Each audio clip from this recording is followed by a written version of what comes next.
Well, good afternoon. I've been aware of the breakout conference for most of the time it's been going. I wondered once or twice about coming, but hadn't actually made it till this year. I get it for free this year, which is even better.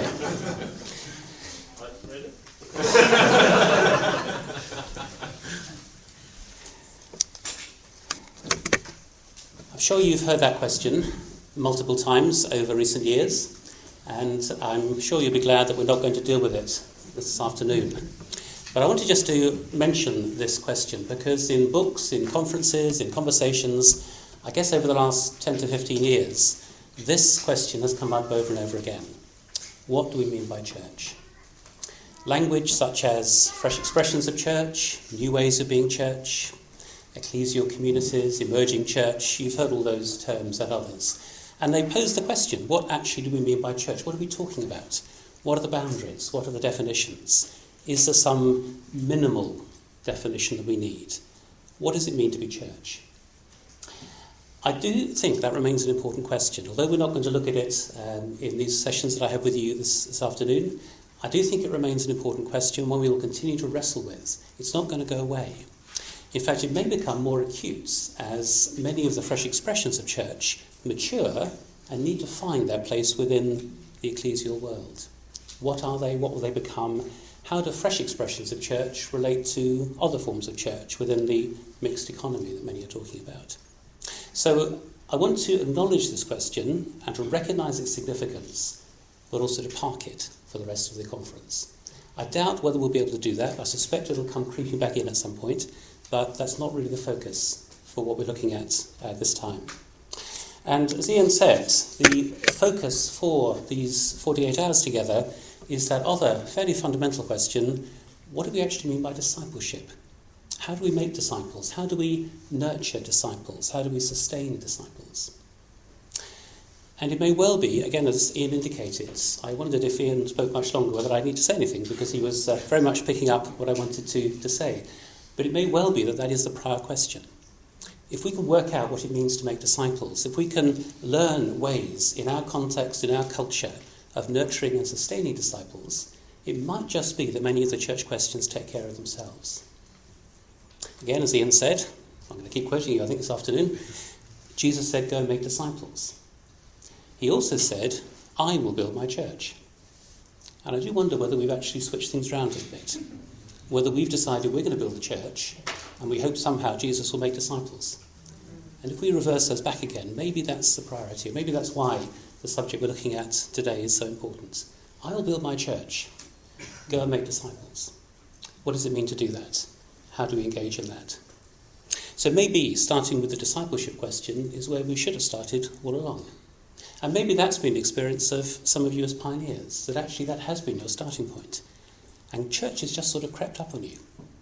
That was certainly the experience of some cross-cultural missionaries through the centuries who were very, very reluctant to get involved in church planting. What they wanted to do was to share the gospel, see people become followers of Jesus and disciple them. And planting churches was a nuisance. They really weren't interested in all that institutional stuff. But they discovered that if you wanted to sustain disciples, you also needed church. But it may be it's that way round, which is helpful.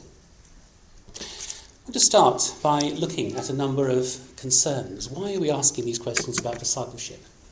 What is it about our experience that prompts us to say, what kind of job are we doing?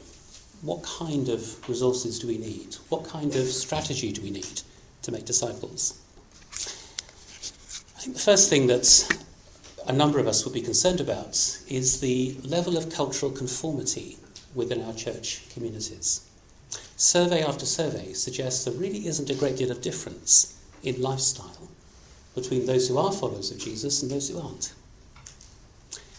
Bits and pieces, maybe, often quite superficial differences, but deep down there doesn't seem to be a huge amount of difference. Discipleship doesn't seem to have produced countercultural followers of Jesus who are living differently. And that's really quite important, not just for our churches, but also for their mission. If we are not living attractive lives, if we're not living lives that are posing questions, then it's going to be harder to get any kind of hearing for the gospel. And so the issue of discipleship is always interconnected with the issue of mission. They're not two separate issues, they're very much part of the same thing. And so there are concerns around disciple making because of our awareness that actually we're pretty culturally conformed. Our churches are not that distinctive, not that provocative, not that question posing. There isn't a huge amount of difference between those who are and those who aren't followers of Jesus. Secondly, there's the issue of biblical illiteracy. We increasingly are finding in many of the churches, both new churches and older churches, that there is a lack of engagement with the biblical story. Putting it bluntly, people do not read their Bibles very much. Even in churches, in fact, actually, especially in churches which claim to have a high view of Scripture. It's quite remarkable looking at some of the research into evangelical churches where there is a very strong emphasis on the importance of Scripture, and then looking at how people actually do or don't engage with Scripture. A very significant number of people in our churches don't open their Bibles from one Sunday to the next. There's a biblical illiteracy issue, which means that the story that is at the heart of our faith is not playing the shaping role that it needs to. We're not being shaped by the story, by its values, its priorities, its expectations. It's not narrating our lives in the way that it might. Talk to most church leaders in most contexts, and you'll find that whether they use the term biblical illiteracy or something easier to pronounce, that's actually an issue that they're dealing with. How can we nurture disciples if the Scriptures, the story at the heart of our faith, is not being imbibed and engaged with? Thirdly, there's a reality that we're losing people. Now, they may be less evident in some of the fresher expressions of church because you haven't had them long enough yet to burn them out. But in older churches, burnout is becoming a significant epidemic, I would say. We are losing very significant numbers of people who are dropping out because they are simply weary. They're burned out by overcommitments, by trying to sustain an unsustainable program, and they're not finding, in many cases, the resources to nurture them and to enable them to continue to grow as disciples. There is a problem of stagnation. People get stuck. There's a sense of weariness and boredom. I've done all this, now what? We are losing significant numbers of people. Unless we address this issue, that is going to repeat itself in the fresh expressions of church. It's going to be delayed for a bit because there's still enough enthusiasm and excitement to carry you for a while, but we're storing up problems for the future unless we address some of these discipleship issues. Barney mentioned that I've written on the theme of post-Christendom. I'm assuming that is now familiar to most of you, if not all of you. Essentially what post-Christendom is saying is that we're in a transitional phase. We're moving out of a culture which was imbued with Christian language and symbols and assumptions and practices. I'm not in any way claiming that Christendom, that long era in European history when the church was at the centre of society, was very Christian. It was always pretty mixed. But nevertheless, there was a kind of Christianised culture. And so within that Christianised culture, people knew quite a bit of the biblical story. They shared certain assumptions and values and expectations and even language. And in that kind of context, an hour a week on a Sunday morning, with a bit of praise, a bit of prayer, a bit of preaching and communion, might be considered just about enough to keep you going as disciples through the week. Especially when discipleship in that kind of context was very often equated with cultural conformity, with being good citizens. There wasn't much of a gap between church and the rest of culture. And so discipleship wasn't really identified as a key issue. There didn't need to be much intentionality about it seemed. It just sort of happened. There was a kind of discipleship by osmosis. You sort of live within a vaguely Christian framework, and all that was expected of you was that you didn't step out of line too far. Post-Christendom means that we're moving out of that. It doesn't mean we've completely left it behind. We're still in this transitional phase. But it means we can no longer rely on some of those assumptions. We no longer have that shared language, that shared story, those shared expectations. And an hour a week on a Sunday morning probably is no longer sufficient, especially if we want to understand discipleship as more than simply being good citizens. If we want to understand discipleship as a loyalty to a different kind of kingdom, we're going to need something that's more intentional and more focused than that. And fifthly, there's this term, a discipling culture. Not only is there less support in our culture for faith and discipleship, but our society now actively promotes values, expectations, and different stories. And it does so persistently and persuasively. A few years ago up in Dundee, Graham Cray and I were speaking at the launch of Emerging Ministries, which is the Church of Scotland's form of Fresh Expressions. And it was quite an exciting occasion with a group a bit like this of pioneers and would-be pioneers who were going to be commissioned by the Church of Scotland to be involved in all kinds of initiatives. And one phrase in particular that Graham used on that occasion stuck with me. You may have heard him say it elsewhere. He talked about our culture as being a discipling culture. He's not talking about the church, he's talking about society. That our culture is a discipling culture. That there are forces within our society that are inculcating certain values and expectations which get deeply embedded within us unless we're very careful. That we're not in some kind of vacuum or neutral zone. We're in a contested environment.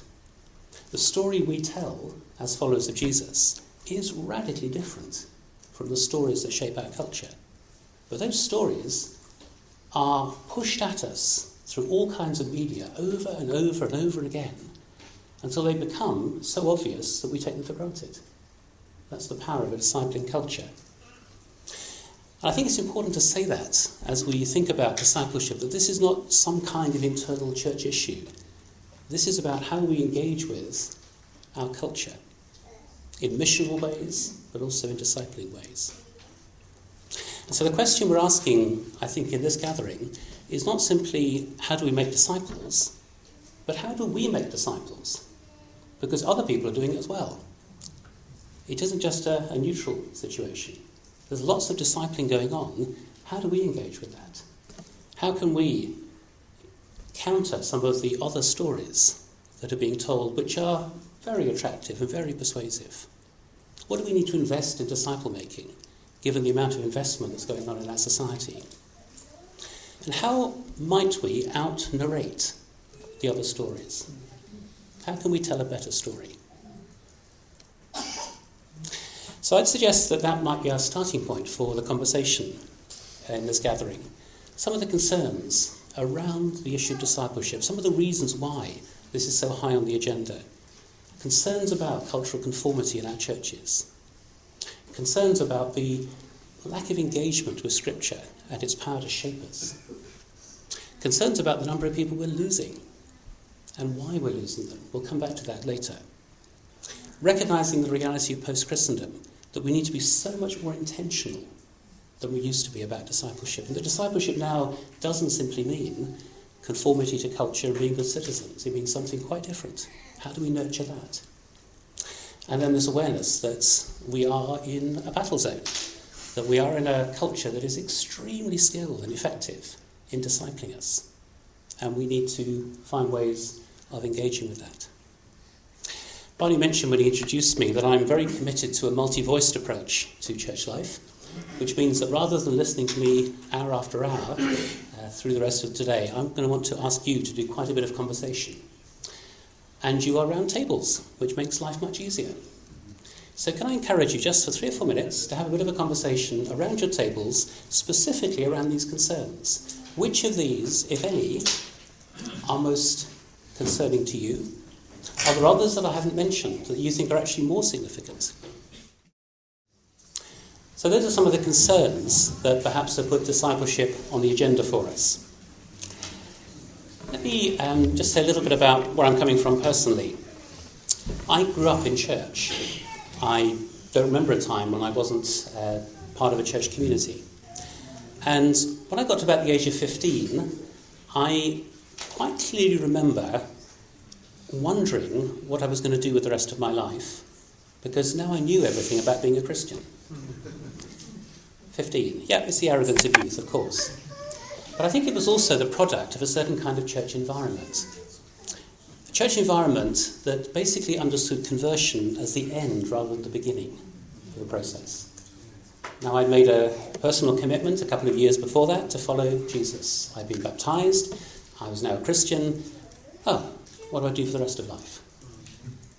It was also a church environment which very strongly emphasised knowing the Bible. Well, actually, by the age of 15, in that context, I knew my Bible fairly well. I'd read it. I thought I knew it reasonably well. Again, the question, now what? What else do I do? And a church environment as well that seemed to suggest that regular church-going was the main mark of being a disciple. And I went to lots of meetings. And so at 15, I really did struggle with this question. It was a kind of moment of almost despair. What do I do now then? I've done all the things that I'm expected to do in my church environment. So I wonder whether there are certain questions we need to ask about this whole issue of discipleship. And I wonder whether a very simple thing we might do is to watch our language and to think about the language we use. I have found increasingly helpful the motif of journey, of travelling, of pilgrimage. I wonder whether that is really quite important as part of the way we talk about faith, we talk about discipleship, and we encourage people to get to know Jesus. And there's nothing very new in that. In fact, before they were called Christians in the New Testament, they were known as the people of the way, the people on a journey, the people who are going somewhere. I have a number of friends who are pretty reluctant any longer to use the language of Christian to describe themselves, because Christian seems to carry so much baggage in our culture. It immediately seems to throw up barriers. It immediately seems to say certain things about us that we don't want to say. And some of my friends are now actually choosing not to use the language of Christian, but instead to talk about themselves as followers of Jesus, which is more provocative in some ways, and in some situations more understandable, particularly in a majority Muslim culture, where to say Christian rings all the wrong bells, but follower of Jesus, oh, that's interesting. Tell me more about that. And that language of following Jesus, again, has that journey motif about it. We're on the way, we're on the journey, we haven't made it yet. I would have found that very helpful as a teenager, to think that making a commitment to Jesus was the beginning of a journey, rather than some kind of end point. And I wonder whether simply watching our language, changing our language if necessary, might be helpful. Whether that's something that's important for those who are just beginning to follow Jesus, to understand that this is a long journey. And so there's an expectation built in from the beginning. There's a long way to go. There's a lot to learn. We're following.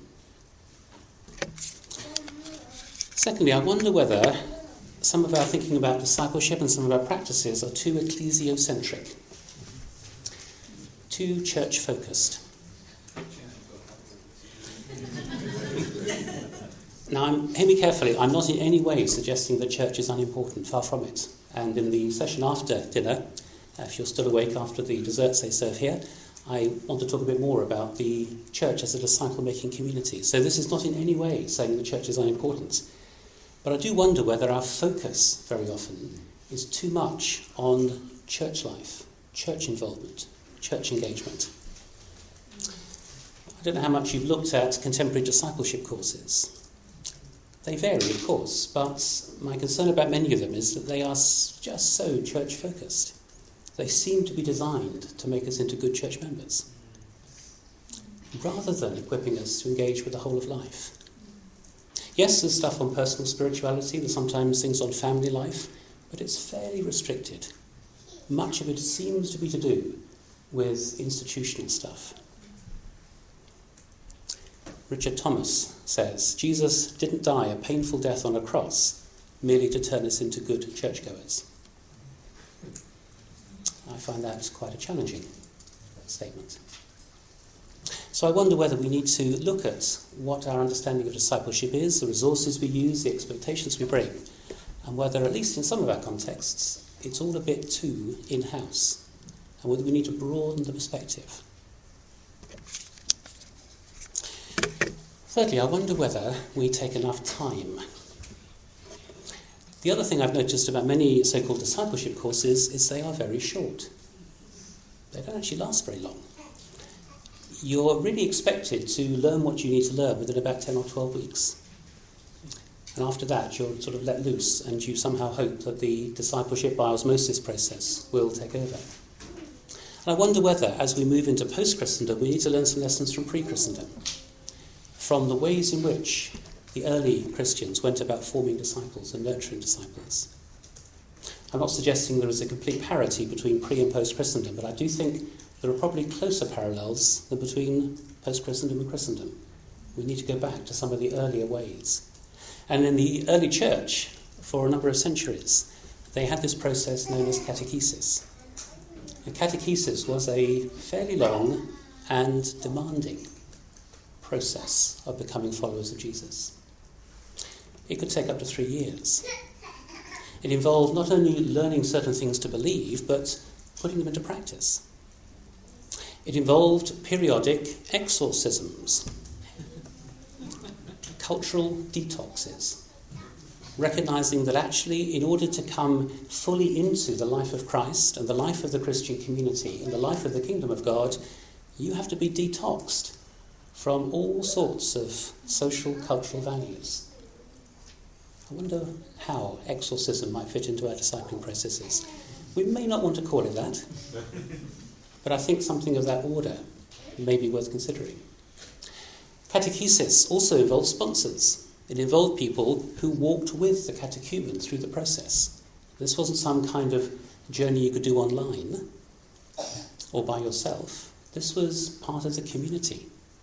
And the sponsor would walk with the catechumen and would give reports on how he or she was doing. How are they being formed into the image of Christ? What progress are they making in discipleship? And over the last few years, there has been, I think, a renewed interest in catechesis in a number of different traditions. The Roman Catholic rite of Christian initiation of adults is one of the best known, but there are several similar kinds of initiatives in different traditions. I think we are perhaps beginning to recover something quite important there. Whatever the length and whatever the contents, I think what this is saying to us is that intentionality is important. Discipleship does not just happen. Again, going back to my own experience, I grew up in a context where I'm sure the assumption was if you hang out with Christians long enough, if you go to enough Christian meetings, discipleship will just happen. And I don't think we can take that for granted. Something a bit more formational, intentional, and persevering might be needed. I wonder whether we're specific enough.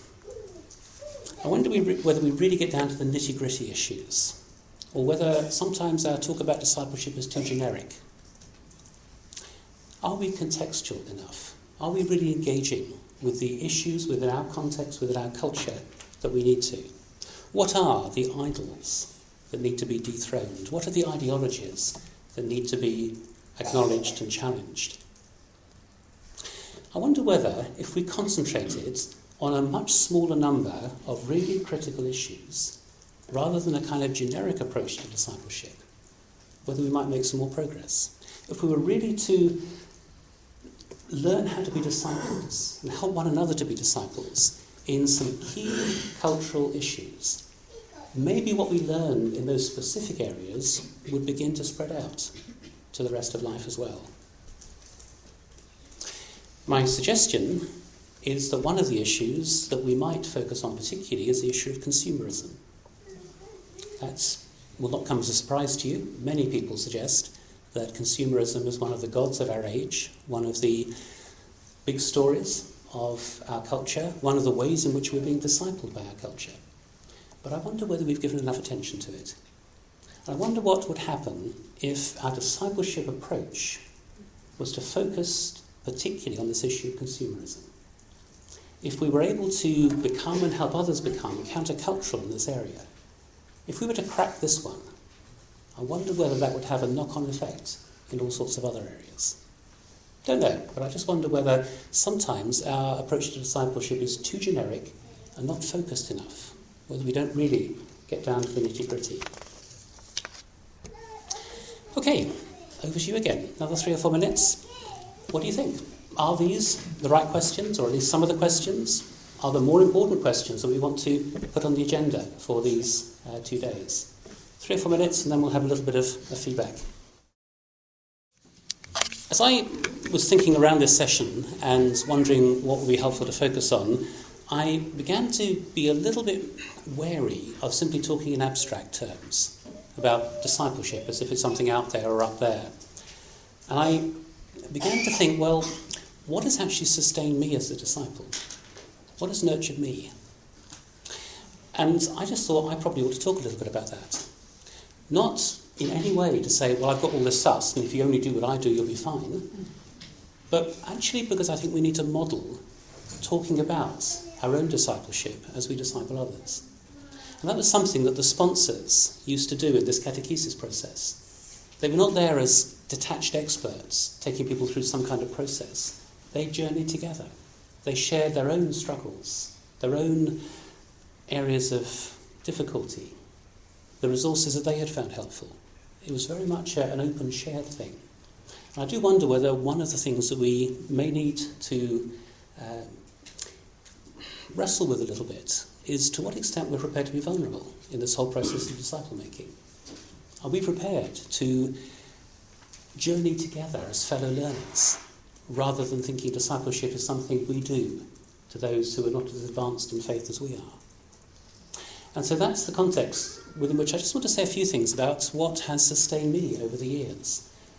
As I say, not because I think I've got everything worked out, and not because I think that what sustains me will necessarily sustain you, but just as an example of perhaps the kinds of things that it might be helpful to talk about.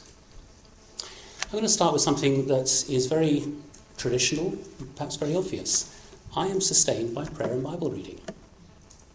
And I'm sorry if that doesn't sound a very fresh expression, but it just happens to be true. I'm not entirely consistent, but I do set aside time most days to pray, to read the Bible, to reflect, to worship. I spend maybe 30, 40 minutes most days doing that. And I find that to be the bedrock of my discipleship.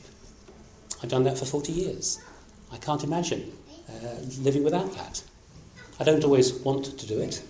I sometimes find it much more life-giving than others. But for me, that has been a foundational spiritual practice.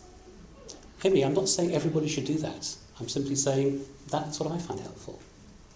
What do you find helpful?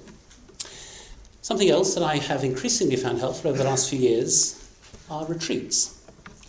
Now, I have to say I'm not a natural retreatant. If that's a word, I'm not even sure if that's a word. My spell checker says it isn't, but I thought I'd heard it somewhere. I'm not a natural retreatant, I'm an activist. And the prospect of spending even a day retreating used to scare me. But over the last probably 5 or 6 years, I found taking 1 day a quarter, just away retreating, has been a place of spiritual renewal, a place of refocusing, of reorientating. The third thing that I find sustains and nurtures me is reading. Now, that doesn't do it for everybody. I enjoy the quiet carriage on trains. I know you can't evangelise people in it. You're not allowed to.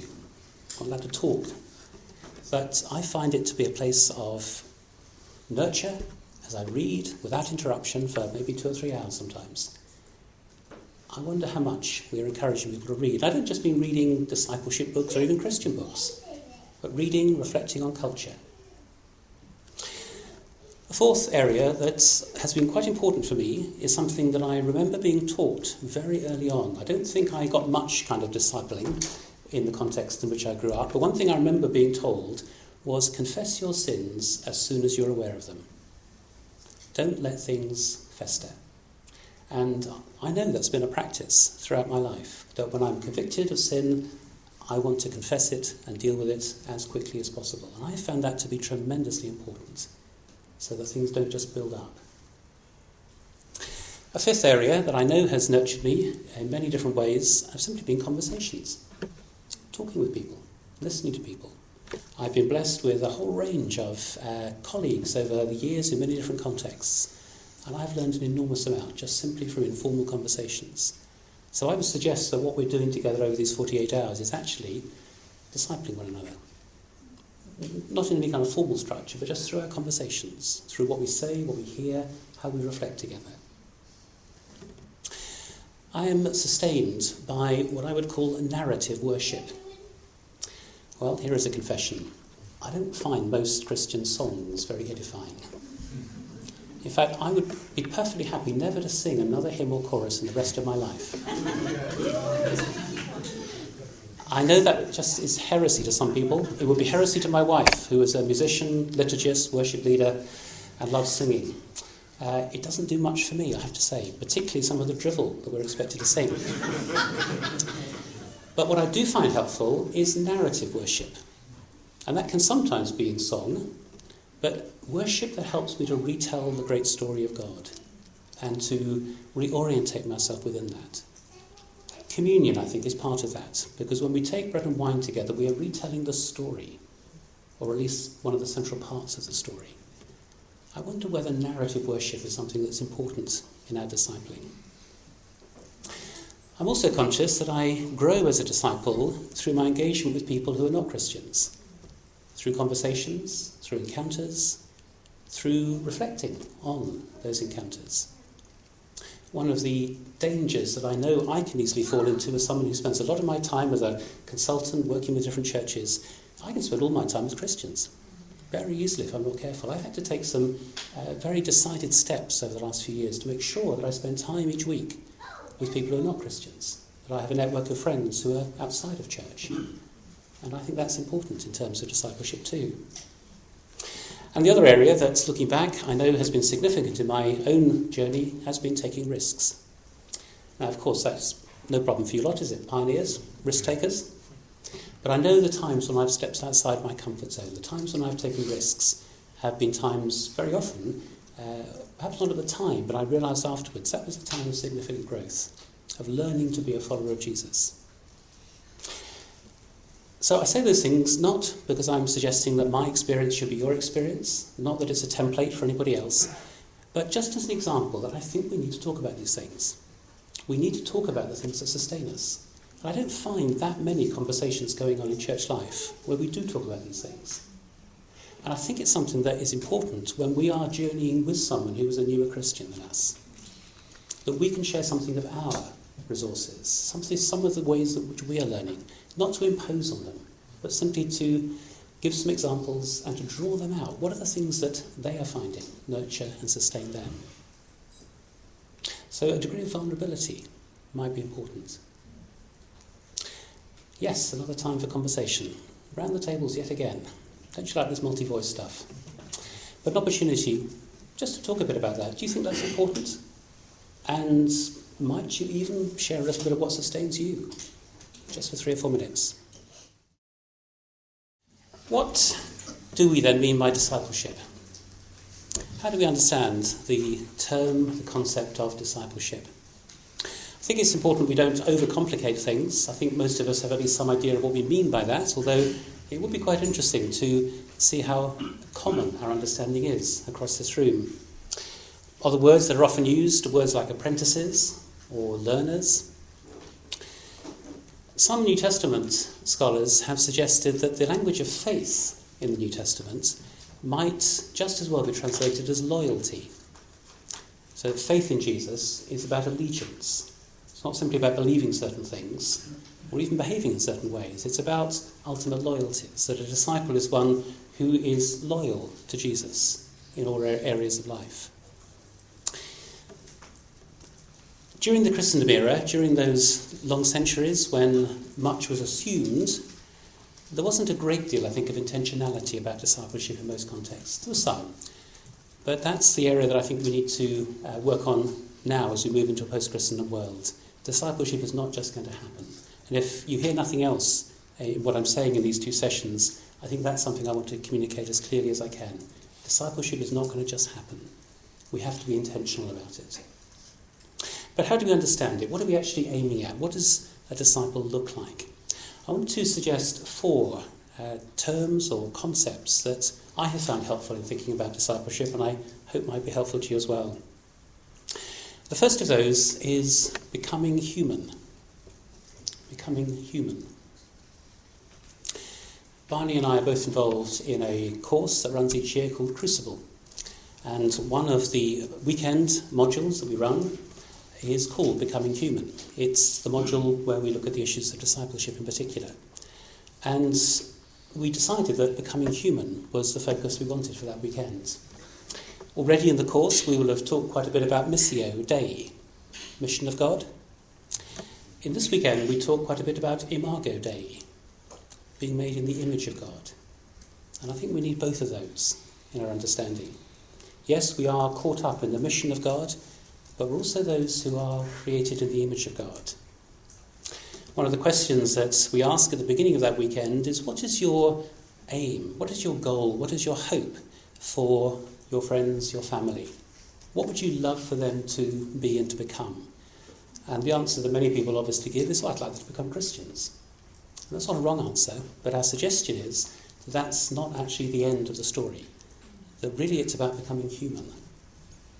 Now, you hope there might be some connection between becoming Christian and becoming more human. Although I have to say, it doesn't always seem to work out quite as simply as that. And in this weekend, we take time looking at the life of Jesus as the image of God, as the one who was fully human, and ask, what does it mean to follow him? What does it mean to follow the Son of Man, the fully human one? We take time identifying some of the dehumanizing aspects of our culture. We'll look at some of those in the second session. We reflect particularly on a couple of fairly famous quotations. One from the early church leader Irenaeus, who says the glory of God is seen in a human life fully lived, which I think is a wonderful statement. The glory of God is seen in a human life fully lived. Not the glory of God is seen in a loyal church member, but a human life fully lived in all dimensions of life. And then Dietrich Bonhoeffer, who says we should give up the foolish task of trying to be saints and get on with the more important task of being fully human. I don't know whether you find that helpful, but I do.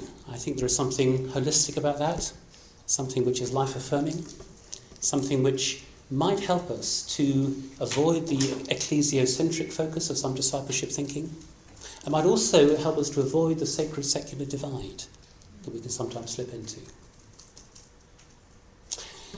The second concept, so becoming human is the first. A second concept that I find helpful is the concept of re-reflexing. Re-reflexing.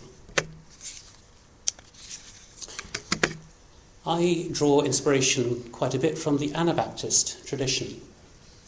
And the Anabaptist tradition has, over the last, getting on for 5 centuries now, placed quite a lot of emphasis on discipleship. It has used the language of following and journey. I guess that's where I picked it up from. But it's also been shaped by the stories it's told. Not only the Bible stories, but also the stories of those who have been exemplary followers of Jesus through the centuries. And the picture you have here is of perhaps the most famous of all Anabaptist stories. And it's a story about reflexes. Some of you will know it, I suspect, but let me tell you the story. It's a story of a young man called Dirk Willems, who lived in the Netherlands in the 16th century, in a small town called Asperen, where he was part of an underground church, a church that was illegal, that was not part of the state system, and that had to keep hidden in its activities.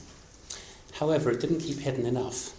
It was betrayed to the authorities, and Dirk was arrested and imprisoned, and was due to be tried for heresy. Dirk managed to escape. We don't know the details, whether it was one of these traditional knotted sheet jobs out the window or whatever, but anyway, he got away. And he ran for his life. Across the fields, and it was winter, and across a frozen canal in the north of the Netherlands. Dirk had been in prison for a while and was probably fairly thin. Prison food wasn't great. And although the ice was relatively thin, he managed to make his way across this frozen canal. But his escape had been noticed, and pounding behind him was a burly prison guard who had clearly been on better rations than Dirk had been. Pursuing Dirk, he also goes onto the ice, but he is too heavy for it. The ice cracks, and he falls through into the water. What happens then is something which the Anabaptist community has pondered over the last 400 years. Rather than continuing to run and make good his escape, Dirk turns round and rescues his pursuer, pulls him out of the freezing water and helps him safely to the bank. At which point the guard would probably have been quite happy for Dirk to continue running. He was grateful, he was cold, he was miserable, he wasn't interested any longer. But others had caught up with the pursuit. You might see some other figures on the bank in this stylized picture. And they called out to the guard, "Remember your oath. Remember your oath of loyalty to the city. Rearrest that man." So Dirk was rearrested, and he was imprisoned, this time in a more secure prison. In fact, in the church tower in Asperen. Church as prison. That's an interesting concept, isn't it? It would be nice to say the story has a happy ending, but it doesn't. Dirk was put on trial, he was convicted, and he was burned at the stake. And the question that the Anabaptist community has asked as they've told that story generation after generation has been, why did Dirk turn back? And other questions. Was he right to turn back? What would I have done? What would you have done? It's actually a kind of discipleship story.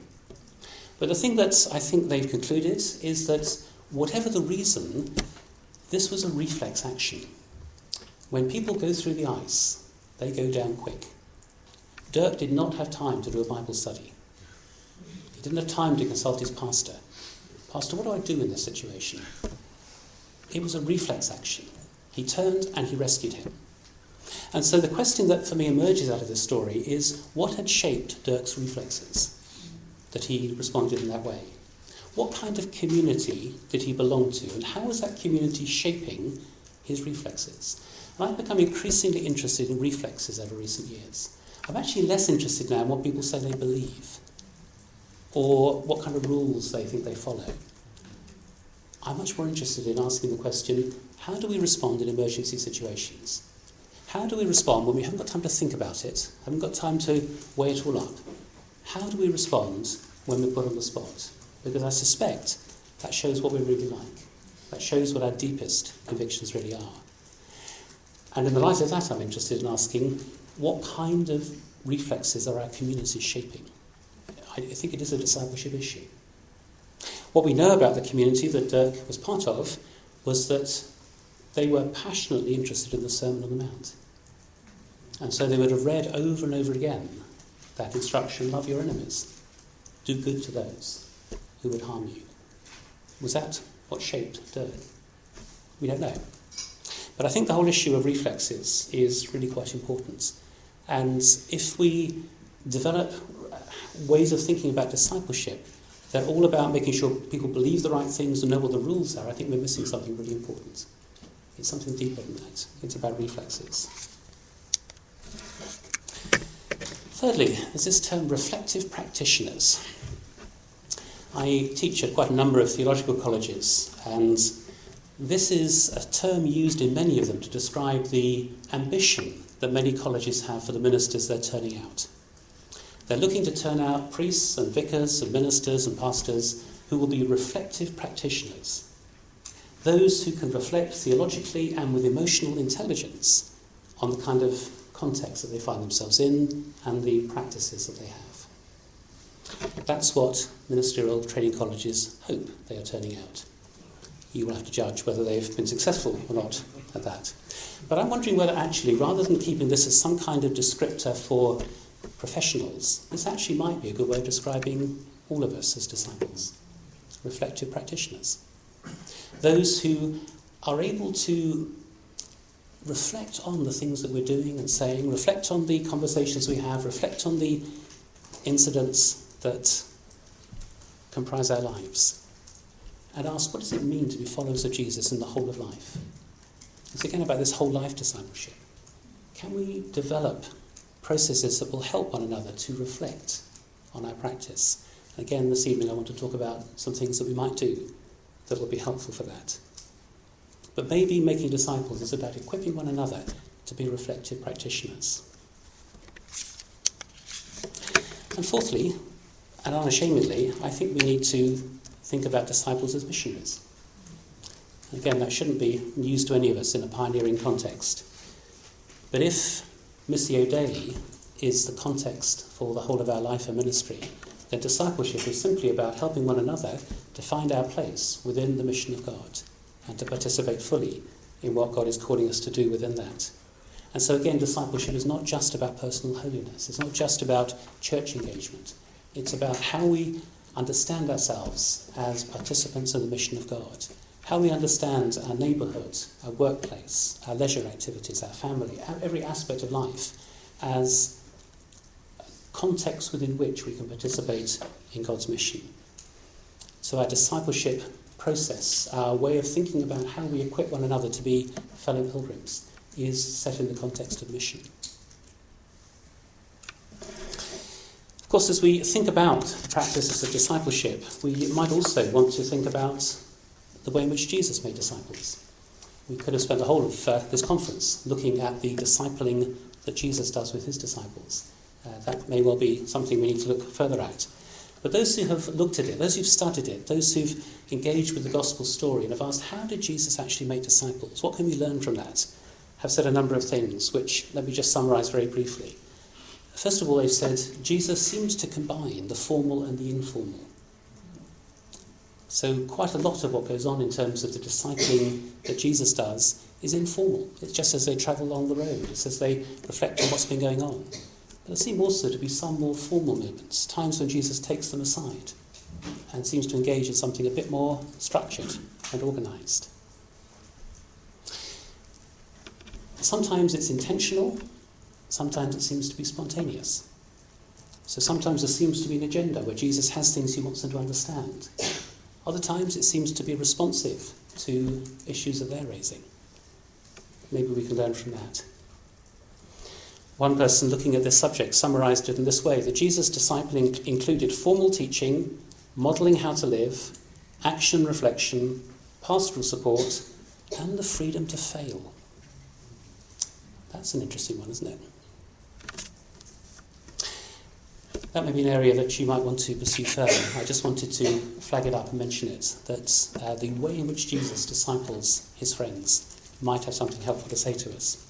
But I want to take the last few minutes just to look at one issue that I mentioned earlier. Listening to church leavers. This is not an easy one, but I think it's important. We have lost quite a lot of people from our churches over the last many years. And there has been quite a lot of research into why people leave church.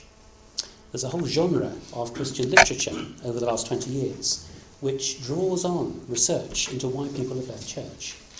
And as you can imagine, there are quite a number of reasons. In fact, every particular person has their own unique situation. But there are many common themes that emerge. And as I've engaged with that research, as I've talked also to people who've left church, I have wondered whether there are actually some really quite important things we need to learn.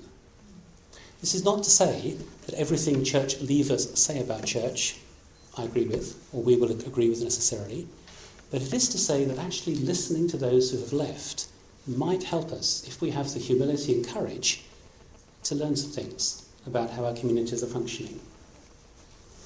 One of the pieces of research that I found most disturbing was the mismatch between what church leavers say about why they have left and what church leaders say about why they think they've left. There was almost a complete mismatch, almost no overlap at all.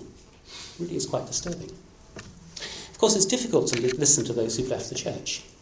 It's difficult sometimes because they're angry. And the way they say things we find hard to hear. It's difficult if they've left our church because we feel betrayed, offended, let down, disappointed. but I do think it's worth making the effort. And as we look at the research, as we listen to those who've left and ask, well, why have you left? What was it about the church that was not sustaining you? It's quite interesting to find out some of the things that they say. And I tried to turn it round and ask the question, what were they looking for they didn't find? Because that produces a positive list rather than a set of gripes. And I remember doing this a few years ago and drawing from various bits of research and putting together this list. And the list is actually going to be emailed out to you. It was meant to be photocopied for you, but it didn't happen in time. So it'll be emailed out to you in case you're interested. But when I looked at this list, I thought a number of things. First of all, I thought, wow, what they're describing is certainly a church I'd like to be part of. And secondly, I thought, actually, what they're describing is achievable. It's not rocket science. It's not going to require enormous resources. What they're describing is an attractive and achievable understanding of church. And also, it seems to me to give a number of focal points for priority and that are relevant for discipleship. Let me just read you the list. What were they looking for and not finding? Number 1, churches that provide space for spiritual development rather than spoon-feeding their members. Number 2, churches that focus on God rather than the minister or the programme. Number 3, churches that offer authentic community and friendship rather than institutional forms of belonging or insipid forms of fellowship. In the light of this, I wonder whether we need a moratorium on the word fellowship and perhaps reinstitute friendship. 4, churches that engage creatively and sensitively with contemporary culture and social and ethical issues. In other words, churches that equip us for life in the whole of life. 5thly, really part of this in some ways, but it came through very strongly, churches that equip their members for the world of work. There was a piece of research a few years ago now, but I'm not sure much has changed. There was, I think, only in evangelical churches, but saying that 50% of members of evangelical churches had never in their lives had any teaching at all on the subject of work. Given the amount of hours we spend working, that seems somewhat deficient. Churches that treat adults as adults. Churches that allow room for dialogue as well as monologue. Churches that are self-critical, especially in relation to power politics. Churches that allow doubts, anger and lament, as well as joyful certainty. I don't know whether you find, as I do, that in many places we are subject to the tyranny of joyfulness. You just better be happy when you tap up on a Sunday morning. 2 more, churches that are realistic about the rhythms and pressures of modern life. So churches that do not burn out their members by demanding what is unsustainable. And finally, churches that have a holistic vision rather than a privatised spirituality. Now, as I say, there's nothing new in this, really. There's nothing that is unexpected or off the wall, particularly. But put all that together, and I think you've got something quite potent. Something that gives us quite a vision of church life, and that seems to me to have all kinds of implications for this subject of disciple making. What kinds of communities will nurture and sustain disciples over the long haul? Many of those who've left our churches have been part of our churches for many years. It's not that people have dropped off the edge. They've pulled out of the centre by and large. Many of them were in church for 10, 15, 20, 25 years. Some were leaders. Some, in fact, were creating the unsustainable monsters that eventually devoured them. So it's not as if we're losing people early. Somehow we're not sustaining discipleship over the long haul. And I wonder actually how many of us in this room are just about clinging on. The other interesting thing from the research was the number of people who have not left physically, but have left emotionally. Still tap up to meetings, but actually they've gone in every other way. And whether actually that's something we need to recognise among ourselves as well. Feels like a fairly solemn place to end. And I don't want to be downbeat about it. I actually find this a really inspiring list. I find this something which is, for me, a challenge, but also an inspiration. And there are churches that I know that have at least some of these features.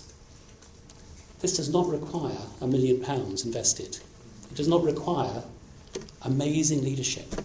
It actually requires some fairly basic, simple practices. I think it's achievable. I also think it's attractive. I want to be part of a community like this.